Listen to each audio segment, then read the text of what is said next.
Épicerie Fine dévoile à travers une escapade gourmande le plus doux de tous les bleus, la fourme d'Ambert. Depuis plusieurs siècles, ce fromage traditionnel fait la fierté du Mont du Forez et se distingue par ses appellations d'origine contrôlée et protégée. La fourme d'Ambert est vraiment très intéressante parce que c'est un fromage avec une personnalité, mais juste ce qu'il faut pour qu'elle soit accessible à tout le monde. Son cœur est crémeux, légèrement bleuté. Hein, ça reste un bleu au lait de vache. Produite en Auvergne, la fourme d'Ambert bénéficie de la richesse et de la biodiversité de ce terroir, ce qui lui confère un parfum subtil et délicat. Avec deux personnalités, je trouve, ce fromage-là, parce que d'aspect extérieur, il est un petit peu austère, je trouve. Et puis quand on l'ouvre, là, c'est toute la générosité d'une belle dame qui est là, qui nous est offerte. Il y a juste à croquer dedans. En Auvergne, pays des volcans, les légendes sont monnaie courante. À Ambert, dans le Puy-de-Dôme, certaines de ces légendes font la fierté de ses habitants. Il se compte même dans la ville que la fameuse technique de la papeterie aurait été rapportée par deux croisés ambertois. Preuve en est, ce dernier moulin en activité, le moulin Richard de Bas. Mais la légende préférée de ses habitants remonte à des temps bien plus anciens. À l'époque gallo-romaine, les druides, pour célébrer leur culte, auraient utilisé un fromage d'exception, la fourme d'Ambert.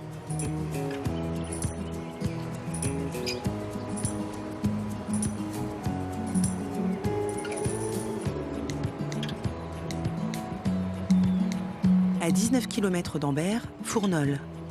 Ici, les habitants vivent depuis 3 générations une histoire passionnelle, celle entretenue par la famille Thuer et la fourme d'Ambert.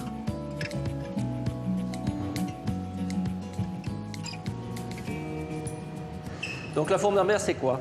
La fourme d'Ambert, c'est un fromage bleu produit en Auvergne à base de lait de vache. Donc c'est un cylindre qui fait 19 cm de haut, 13 cm de diamètre, pour un poids d'environ 2,1 kg, 2,2 kg. Et la fourme doit avoir une croûte gris souris. C'est une pâte très douce, donc avec une onctuosité importante. Un bleu donc, qui est bien développé, qui donne ce goût de sous-bois. Un goût du terroir unique, protégé en 1972 par une AOP. Aujourd'hui, la production de la fourme d'Ambert représente plus de 5000 tonnes. Une source de revenus pour ses habitants depuis le XIIe siècle. Les paysans à l'époque payaient la dîme seigneurale en fourme d'Ambert. Et depuis cette période-là, donc, on vit de ce produit-là sur la région d'Ambert. Maintenir des emplois, maintenir une vie sociale, c'est très important pour nous dans cette région qui est quand même une zone de moyenne montagne et une zone qui n'est pas facile à vivre. Mais au XIXe siècle, certains n'appréciaient guère ce fromage qu'on surnomme grande dame au cœur tendre. Pendant les guerres napoléoniennes, donc, les dragons autrichiens, en arrivant sur Ambert, ont acheté de la fourme d'Ambert et s'apercevant en l'ouvrant qu'elle était moisie, se sont dit que le fromage n'était pas bon et ils l'ont jeté dans la rivière qui passe juste à Ambert, qui s'appelle la Dore. Voilà. Donc cette petite anecdote est quand même assez sympathique, je trouve. De cette anecdote, en Auvergne, on rit encore. Les meilleures tables autrichiennes se sont même converties à cette douce pâte persillée. Aujourd'hui, ce bout de terroir auvergnat affole les papilles sur les 5 continents. Depuis Paris, Armance Remeau, fromagère avertie, explore avec le chef étoilé Guy Martin les différentes facettes de ce bleu, fabriqué dans la plus pure tradition.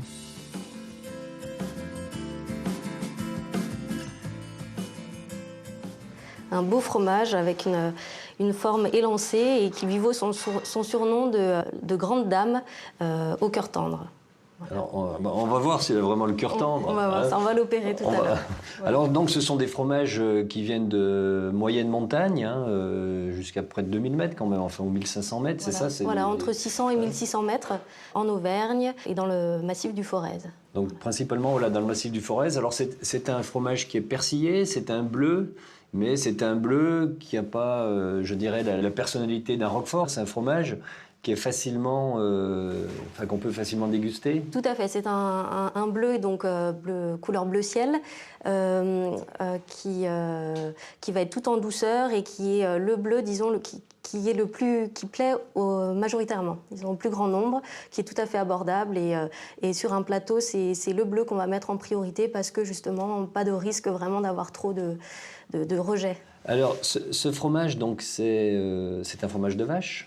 Oui, au lait de vache, tout à fait. C'est un fromage au lait de vache. C'est une AOP, hein, ce fromage est une AOP. C'est une AOP c'est une AOC depuis 72 et une AOP plus récemment. Plus récemment, donc Voilà. On est dans un fromage de qualité.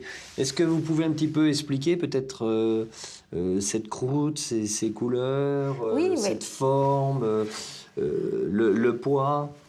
Alors donc c'est un beau cylindre qui va faire environ 20 cm de haut, 19 cm de haut et avec un diamètre de 13 cm. La croûte est ce qu'on appelle une croûte fleurie, de couleur grise. On peut voir par endroits des petites moisissures qui vont avoir des couleurs parfois un petit peu jaunes ou orangées. Voilà, c'est un bel aspect, assez rustique. S'il y a des petites moisissures, c'est plutôt une qualité. Hein, tout à fait, tout à fait. Ah oui. C'est une qualité, c'est des micro-organismes qui se sont développés. C'est un très bel affinage, tout à fait. Alors, il a un cœur tendre, je vous laisse faire. Alors. Oui. Pour le couper, on va l'allonger. On utilise un instrument qui s'appelle une lyre. Voilà. C'est bien pratique pour couper. Hein. Ah, c'est l'élément indispensable. Indispensable, tout à fait, pour les bleus, que ce soit les roqueforts, les fourmes. Voilà. Donc c'est vrai qu'on ne se doute pas, quand on le voit comme ça de l'extérieur, qu'il est si beau, si généreux à l'intérieur, avec un bleu qui est donc bleu ciel, comme on l'évoquait, et une répartition aussi du persillage bien uniforme. D'accord. Alors, est-ce qu'il y a des périodes où ces bleus sont meilleurs? Eh bien, toujours, disons, au niveau du printemps et de l'été, quand les vaches sont à nouveau au pâturage. Donc, vu ce sont des fromages qui ont minimum un mois d'affinage, voilà, il faut attendre, il faut attendre au mois de mai. À partir du mois de mai, donc jusqu'à l'automne, jusqu'à ce que les vaches reviennent dans les étables, c'est ça?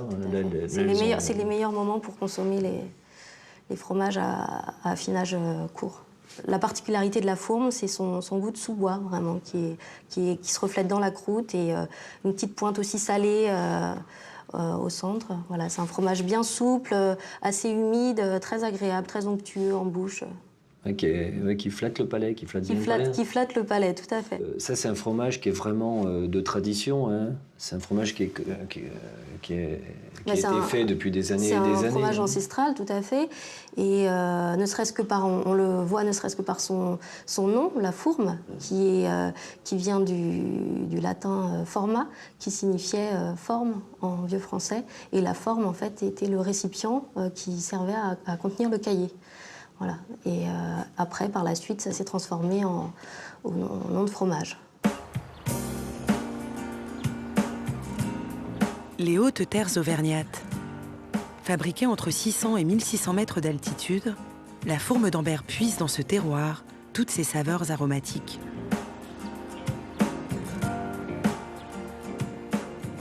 Comme tous les producteurs de lait de la filière AOP Fourme d'Ambert, Florent Vialard doit mettre ses vaches au pâturage au moins 150 jours par an.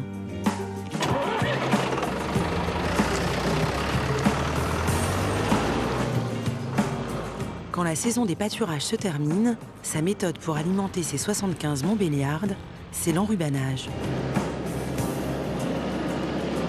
Stockée dans ses balles cylindriques, la récolte de son herbe se fait mi-mai, juste avant les grandes chaleurs estivales. L'enrubanage, ça permet surtout de ramasser la plante entière, avec toute la feuille. Si on sèche plus, la feuille, elle tombe et on récolte Au lieu de récolter toute la feuille comme il y a là, on récolte que les bâtons et les bâtons, ça n'a pas de valeur, quoi.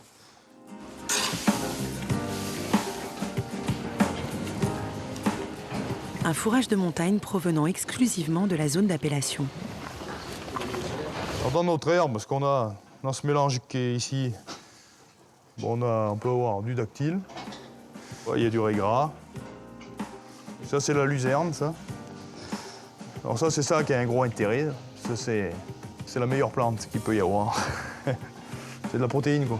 Pour le fromage, c'est la protéine, surtout, qui est importante. On a un produit très appétant.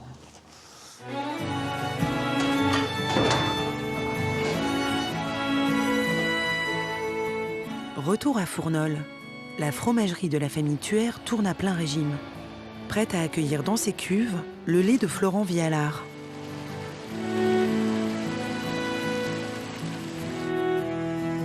Fromager chez les Thuer depuis 2002, c'est au tour de Jean-Louis Purotin d'entrer en scène.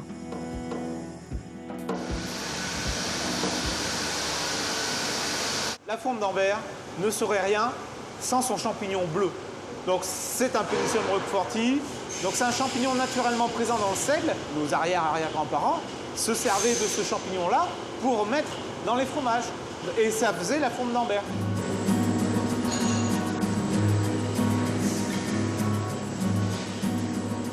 Jean-Louis ajoute ensuite la présure pour cailler le lait.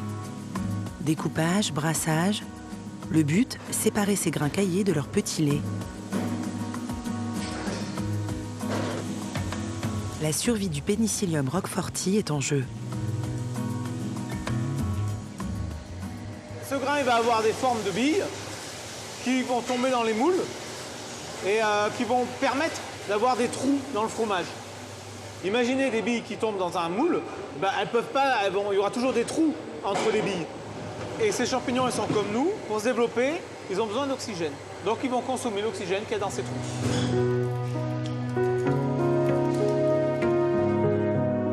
Les faisselles bien égouttées, des mains expertes en salage prennent le relais. Un coup de main ancestral.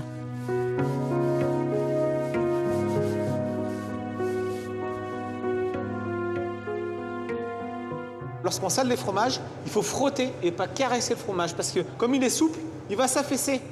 Donc le sel, il va enlever une partie de l'eau et en même temps il va croûter. Et cette croûte va servir en fait de structure à la fourme. C'est vraiment, il y a cette action mécanique de frottage du sel sur la croûte qui fait tout. On voit cette rotation qu'il a dans la main, c'est un coup de main qu'à prendre.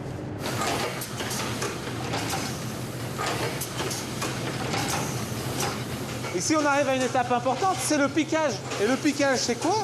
C'est ces petits trous que nous avons ici et qui vont permettre aux champignons bleus de se développer. Sans ça, ben, le fromage, ce sera un fromage commun. Il faut imaginer que ces petits trous, c'est comme des cheminées qui traversent le fromage et qui vont renouveler l'air à l'intérieur. Et là, par ces petits trous, eh bien, on fait circuler l'oxygène et il peut arriver à maturité.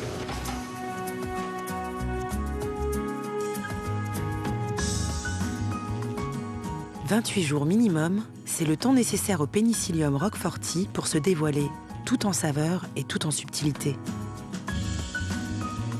La grande dame au cœur tendre peut enfin porter le nom de fourme d'Ambert.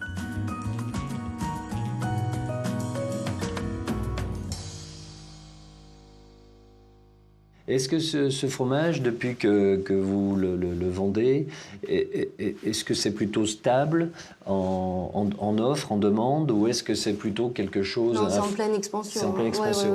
Oui, c'est vraiment...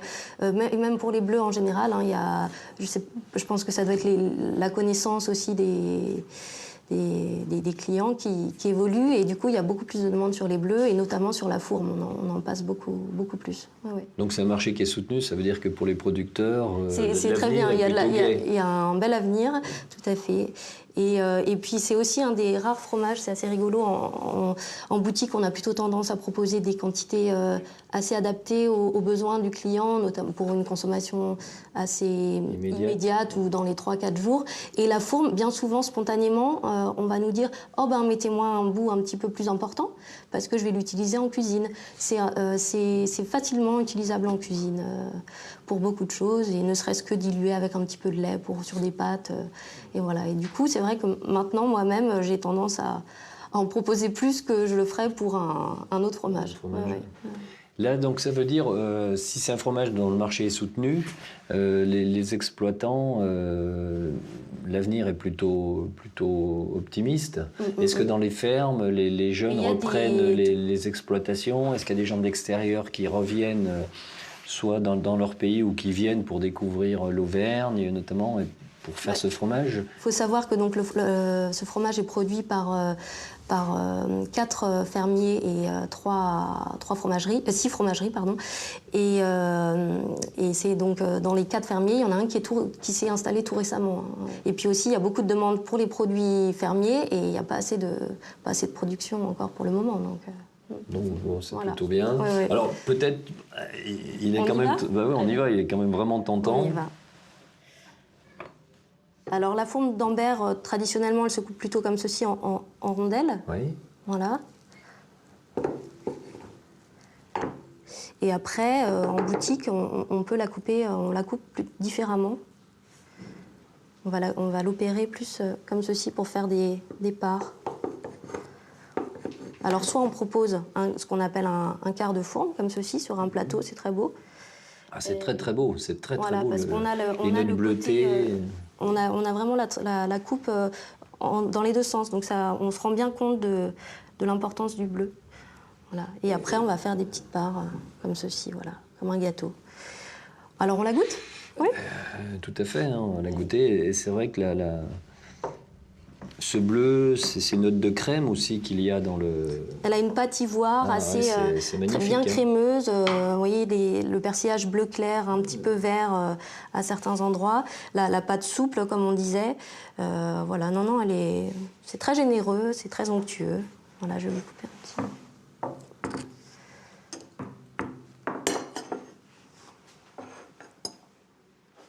C'est vrai, à la coupe, déjà, on sent cette pâte qui est onctueuse, hein, on sent que c'est du généreux. Au nez, c'est pas trop violent. C'est pas affolant, non. Ouais. Il y a le côté un peu salé aussi qu'on retrouve, qui est agréable, qui titille le palais, qui peut donner envie de revenir. Bon, voilà, c'est... Et il y a l'attaque qui est assez salée, un peu forte. Et puis sur la fin, on a l'onctuosité, la douceur qui reste à la fin. Ouais, un peu d'amertume aussi, oui, tout à fait. Ah, il est bien.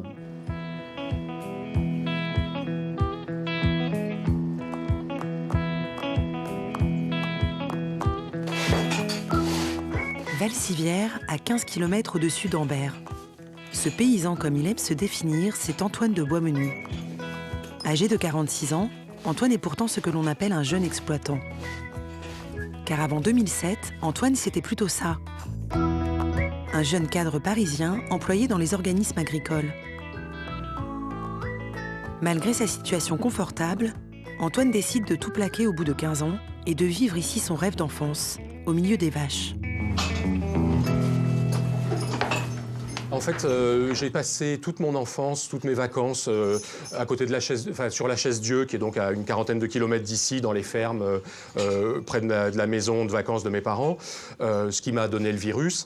Et donc je m'étais dit que dans ma réflexion, dans mon rêve, l'idéal, c'était que mes vaches pâturent l'été sur les montagnes et donc fabriquer des fromages qui soient des fromages du territoire. Donc du coup, le choix de la fourme d'Ambert s'est imposé de lui-même. Un pari fou pour cet ancien cadre parisien, pas si sûr.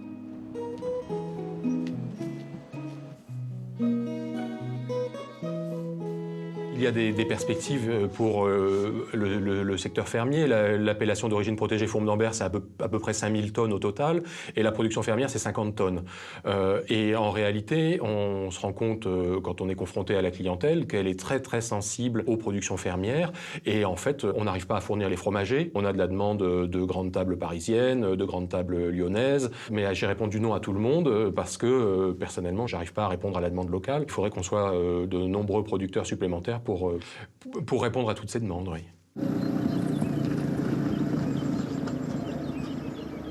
Comme tout participant à la démarche AOP Fourme d'Ambert, Antoine est contrôlé de façon régulière.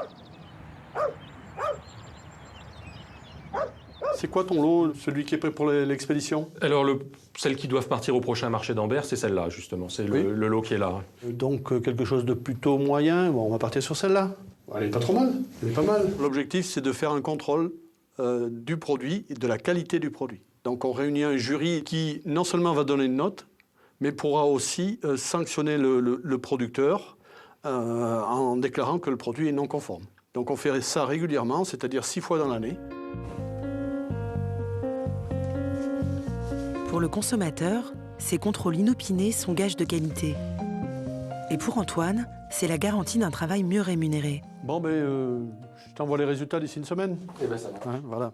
Allez. L'AOP permet effectivement une meilleure valorisation. Si on veut un produit de qualité, il faut le payer plus cher, mais on n'est pas particulièrement plus cher que des produits sans signe de qualité, sauf qu'on est capable, nous, de garantir un savoir-faire, une traçabilité et une qualité supérieure à ce que peuvent prétendre des gens qui n'ont pas de signe de qualité, bien sûr. L'obtention de l'AOP a permis à Antoine de doubler son chiffre. Aujourd'hui, il produit plus de 2000 fourmes d'Ambert par an. Mieux valoriser son travail, c'est aussi le but de Florian, le producteur de lait de Saint-Sauveur-la-Sagne. À 36 ans, Florian sera bientôt l'heureux propriétaire de cette future grange tout en bois.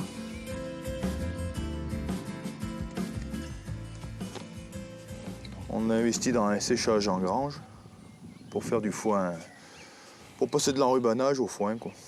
Le consommateur aujourd'hui veut un goût du naturel, du foin, c'est une bonne image, quoi. C'est une image, c'est propre, ça n'a pas de bâche, ça sent bon. Ça... 500 000 €, une somme pour ce producteur de lait.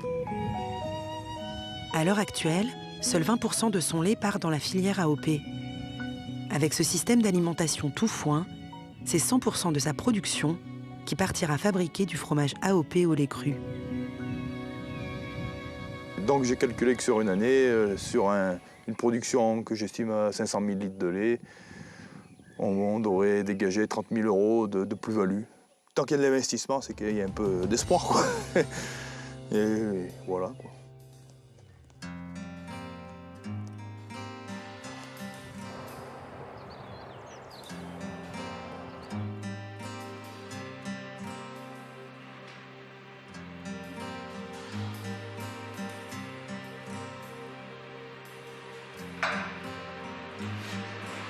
Voilà, je vous ai préparé, façon un peu maquis, votre fourme d'Ambert enrobée dans du magret de canard avec un riz façon japonais. Et je crois que voilà, c'est une recette qui dénature pas le produit. Il est présent. La rondeur du riz va apporter quelque chose et le magret de canard, cette personnalité. Et puis un trait de vinaigre balsamique de la meilleure qualité possible. Magnifique, ça donne envie. Merci. C'est très élégant. C'est vrai que le magret de canard avec la fourme, je connaissais, mais alors sur le côté maquis, c'est surprenant. La fourme a un côté très liant aussi, en bouche, là, c'est vraiment très agréable, très très bon. Voilà, après on peut remplacer le magret éventuellement par un bœuf. Carpaccio de bœuf, ça marche aussi très très bien.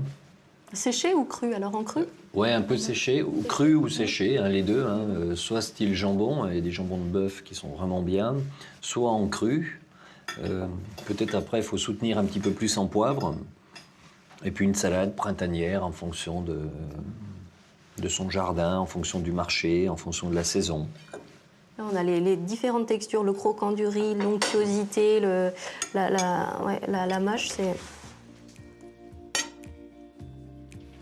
Là, on a essayé de travailler sur cette recette en verticale, les dégustations.